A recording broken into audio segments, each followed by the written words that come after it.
ఏమండి నేను ఎంటికలు కట్ చేపిద్దాం అనుకుంటున్నా. చేయించుకో. కానీ చాలా కష్టపడి పెంచినండి. అయితే చేయించుకోకు.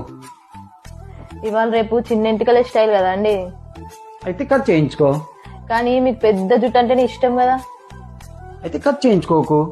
మా ఫ్రెండ్ అంటుంది నీ ఫేస్ మీద చిన్న ఎంటికలే బాగుంటాయని. అయితే కట్ చేయించుకో. చిన్న వెంట్రుకలకు జడ వేయడం రాదు కదా అండి. అయితే కట్ చేయించుకోకు. అనుకుంటున్నా ఒకసారి కట్ చేసి చూద్దామని. అయితే కట్ చేసుకో. కట్ చేపిస్తే ఎంటికలన్నీ ఖరాబ్ అయితే కావచ్చు. అయితే చేయించుకోకు.